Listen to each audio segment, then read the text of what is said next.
Bonjour Gilbert Jules-Letray, vous êtes Bonjour. administrateur à la Fédération des chasseurs d'Île-de-France.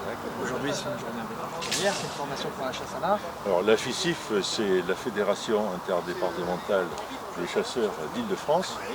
Elle comporte environ 25 000 adhérents qui sont d'origine des départements d'Île-de-France. Et elle a notamment comme vocation et obligation aussi de faire de la formation au permis de chasser. Cette formation se déroule sur le site de Marly-le-Roi. Et nous avons même très récemment créé un deuxième parcours de manière à accueillir un peu plus de candidats. Voilà, alors les formations ne se limitent pas simplement effectivement à la formation du permis de chasser, mais il y a également des formations à la vannerie, il y a des formations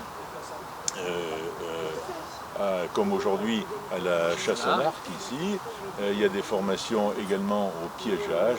Il y a un certain nombre de formations complémentaires qui viennent renforcer la connaissance pour les chasseurs et même les non-chasseurs, à la fois de la faune et de la flore qui sont des éléments fondamentaux pour la chasse.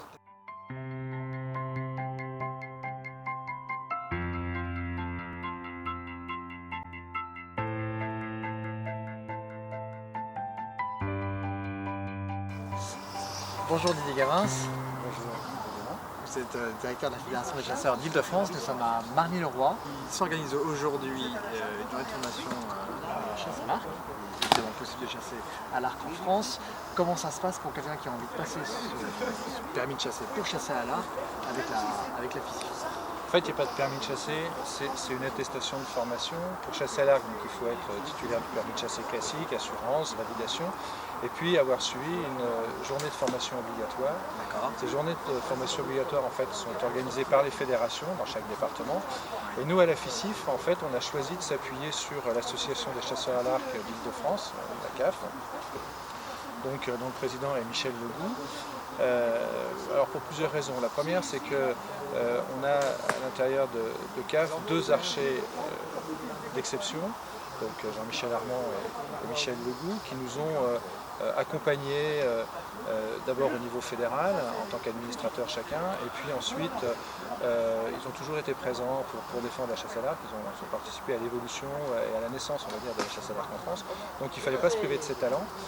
Et puis au sein de la FICIF, on est convaincu que en fait, il faut faire appel aux meilleurs talents pour garantir une formation de qualité et que les gens y prennent plaisir.